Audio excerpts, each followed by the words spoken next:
स्पष्ट है कि विजय को जनता ने चुना है, 107 सीटें दी हैं, तो जनता की पूरी सहानुभूति, पूरा समर्थन उसके साथ था।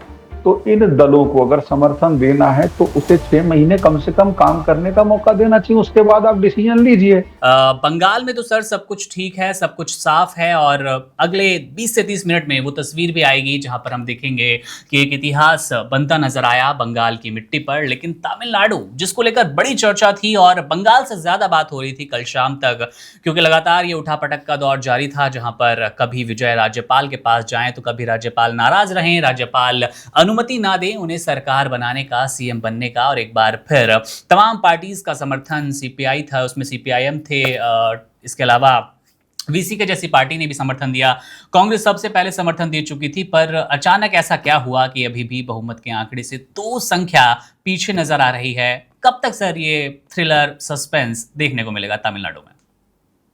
देखो मुकुंद, ये बात बिल्कुल है कि जिस तरीके से जो अभी तक के स्थापित दल थे उनके हाथ इस बार बहुमत के करीब भी नहीं पहुंच पाए, और एक नए व्यक्ति जो कि फिल्म स्टार है विजय, उन्होंने जिस तरीके से सफलता हासिल की और लगभग बहुमत के करीब पहुंचे, लेकिन उनके साथ समस्या यही थी कि 107 सीटों के बाद में उनके पास कुछ संख्या कम रह गई, और कांग्रेस ने तो एक तरीके से समर्थन दे दिया डीएमके से अलग होकर। लेकिन अब इंडियन यूनियन मुस्लिम लीग जो है उसने एक बड़ा अलग सा स्टेप उठाया। उसने कहा कि हम पहले भी डीएमके के साथ हैं, अब भी डीएमके के साथ। तो यहां से आने के बाद जो वीसी के है उसके पास और ज्यादा बार्गेनिंग पावर बढ़ गई, और उसने कहा कि हम आज 11 बजे जो शपथ ग्रहण का टाइम था, उसके बाद उसने कहा कि आज हम अगर अगर वो आज निर्णय लेते हैं तो ये सब बेहद मुश्किल है कि इतनी जल्दी शपथ ग्रहण और सब चीजें हो जाए, यहाँ पर अटक गया।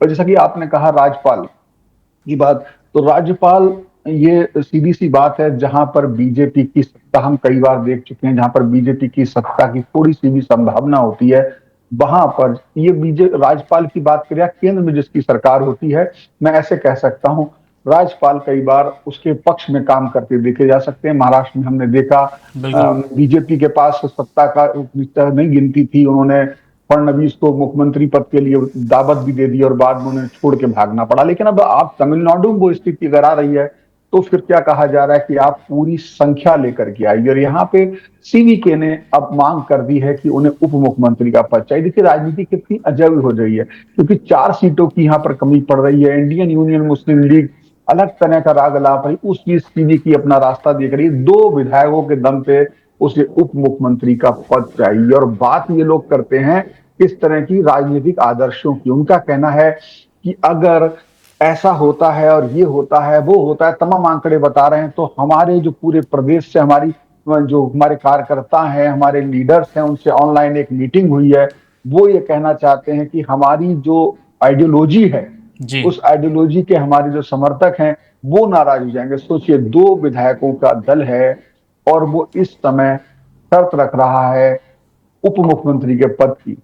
तो ये राजनीति का जब भी इस तरह का मैंडेट आता है, त्रिशंकु स्थिति बनती है या ऐसा आता है, स्पष्ट नहीं आता है, तो उसमें इस तरह के दल किंग मेकर के रूप में आते हैं, उसमें अपनी भूमिका को बड़ा बनाते हैं, अधिक से अधिक लाभ लेना चाहते हैं। तो यहाँ पर सीधे सीधे राजनीतिक लाभ हानि का गणित है। जनता का कोई लाभ हानि इसमें देखने वाला नेता नहीं लग रहा है। स्पष्ट है कि विजय को जनता ने चुना है, 107 सीटें दी हैं, तो जनता की पूरी सहानुभूति, पूरा समर्थन उसके साथ था। तो इन दलों को अगर समर्थन देना है तो उसे 6 महीने कम से कम काम करने का मौका देना चाहिए, उसके बाद आप डिसीजन लीजिए। Subscribe to One India and never miss an update. Download the One India app now.